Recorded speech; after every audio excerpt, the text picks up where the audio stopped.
I want to speak on the topic child rearing. You see, it is easier to bear a child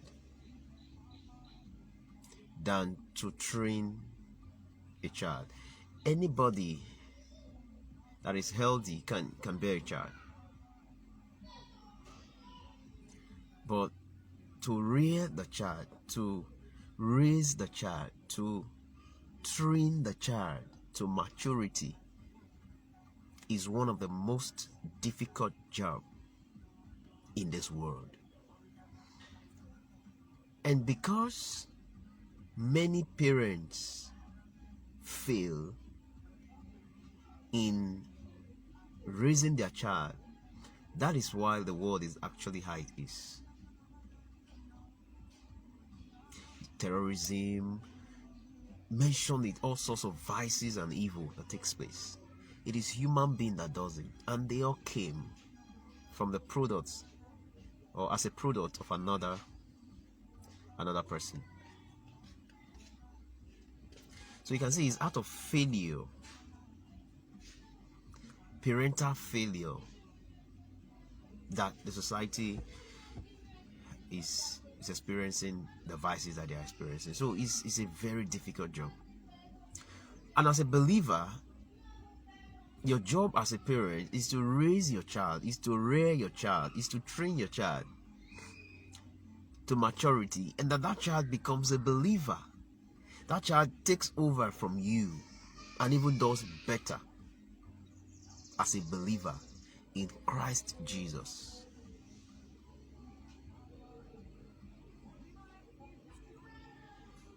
Child rearing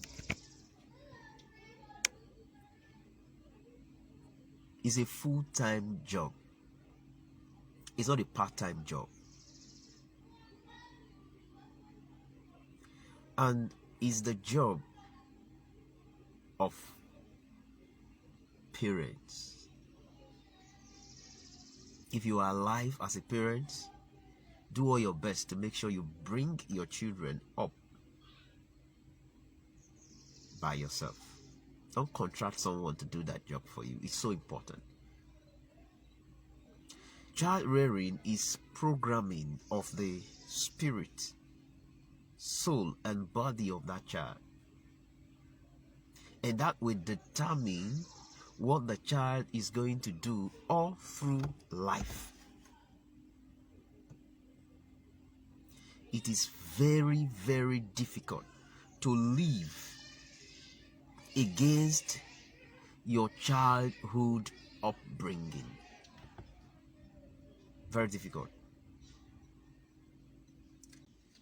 When the mother wants to send the children message, you'll be there with the children, maybe playing. The mother will come and send you an errand and leave the child. We will frown as children. Say, why did you not send your child? You just left your child and sent it me. And we don't have option as children. We will go.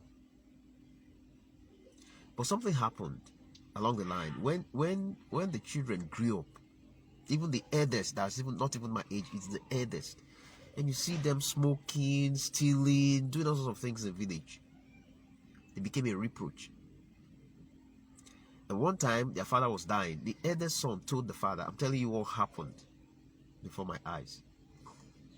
Because the parents pamper the children, they felt they are doing them favor by not disciplining them, by not sending them errands.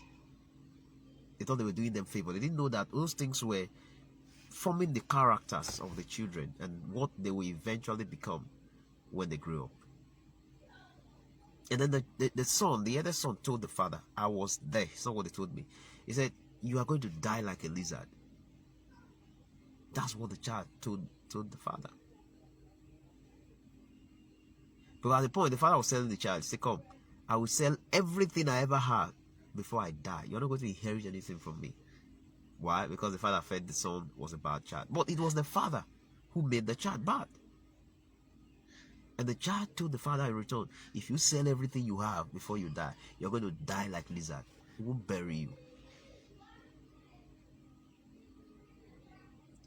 And unfortunately, well, let me not say the man died like lizard. It was more like he never had children when he died.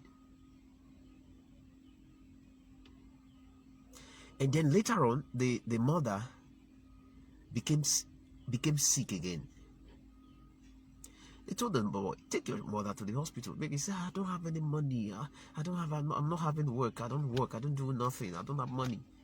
He said, in fact, my mother had to be there. Let her be sick. You know why? He said, no. He said, my mother didn't train us well. This is an adult of about 40-something, 50 years. He said, my mother didn't train us well, and that is why he's suffering. He said, I married my first wife when I was young. Because I was young, I didn't know how to manage women. And my mother supported me to divorce my first wife. And since then, my life has never been the same. The second wife I married gave me hell. And as I speak to you, I'm not even with her again. I am alone without any woman in my life. And I'm not coordinated. There's no way I can help her. And this was the woman that went to the church to give thanksgiving because that son divorced the wife. Go to church, go and celebrate. Instead of bringing your child together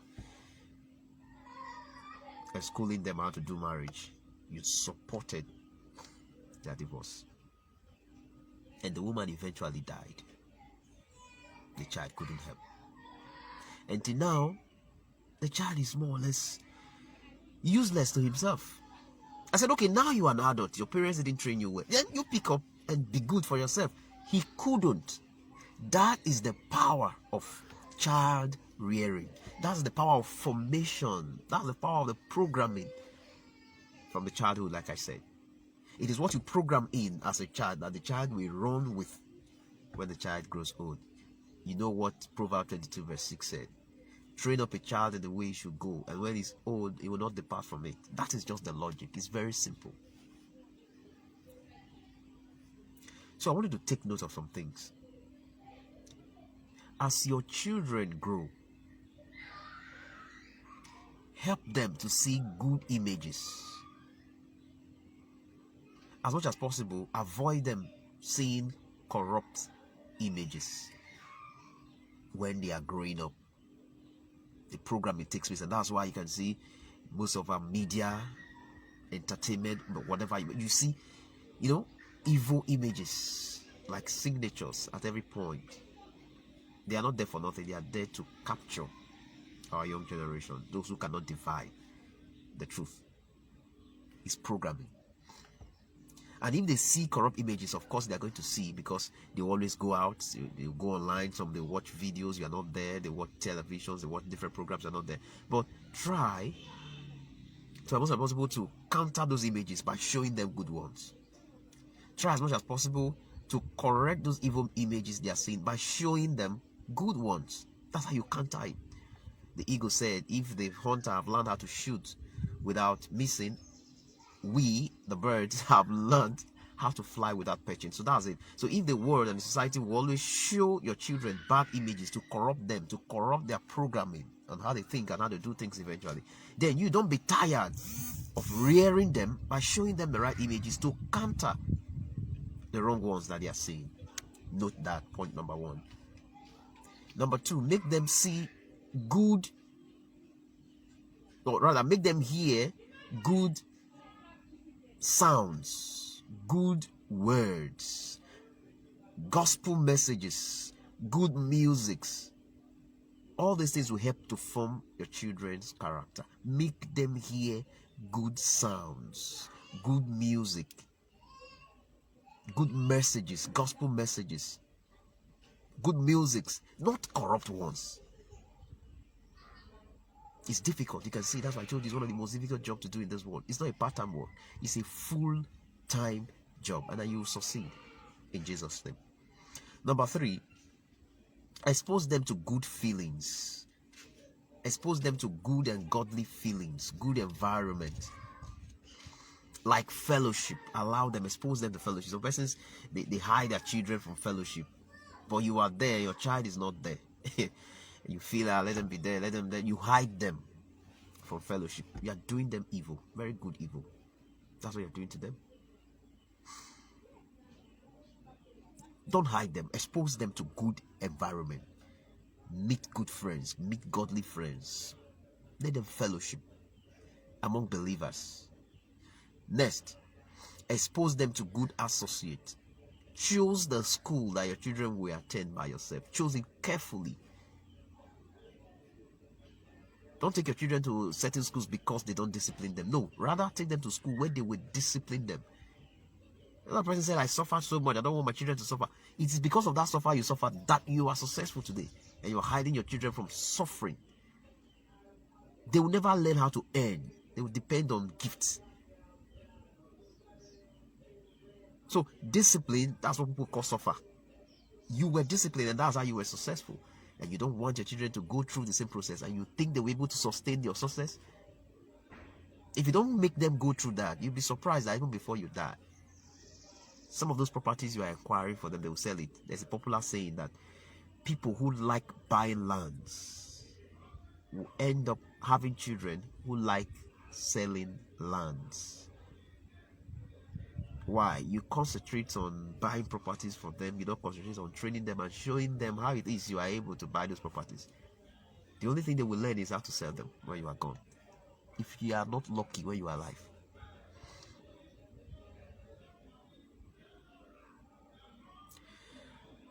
So discipline is another thing you have to learn. You have to note discipline. And then next is expose them early to what you want them to become in life. Don't wait until they have chosen their career before you start telling them, no, I want you to be this. While they are young, expose them to those careers. In videos, in pictures, in words, expose them to that. It will determine their program, it will determine their thinking. And eventually they come back to you and tell you that's what they want to become. Why? Because you exposed them to it. You didn't force them. Let them play around with it.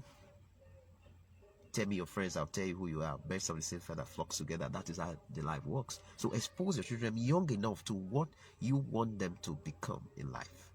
It could change, but if you expose them early enough, there's a higher chances that they will become that eventually.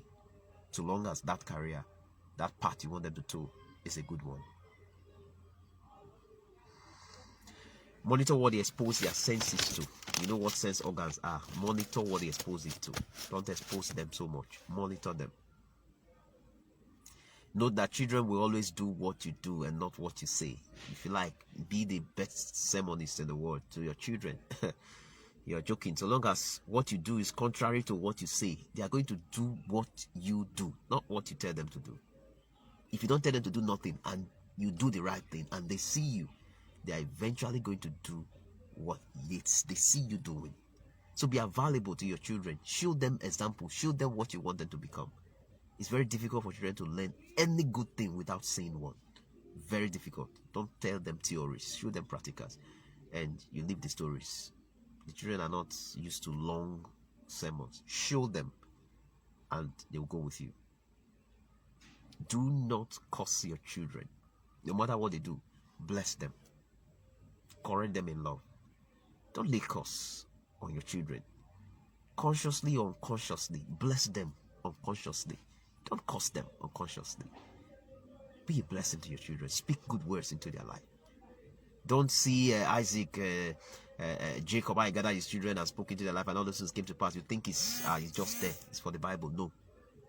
Even now, when you speak into the life of your children, they will come to pass. Do not bear the child that you cannot train. Do not bear the child that you cannot rear. Cut your coat according to your clothes. Make plans before you bring children into this world. I said before, and I say again, that child rearing is a full-time job. Do not contract people to do that job for you. That job is yours. Stop making excuses. You're looking for money for them. You left them for 5, 6, 7, 8, 9, 10 years. Or you say, I've sent you money. What do you need me for? You're a failure. You have to apologize to your children. You failed them. That's the truth. So you have to be available for them. Do not leave them so for so long. Be there to show them how life should go. Whosoever a child bonds with, that is their parents. Whosoever a child bonds with, that person is their parents. If you give them money and you don't bond with them, whosoever that bonds with them is their parents. God bless you. I am Kime Meni Omogo.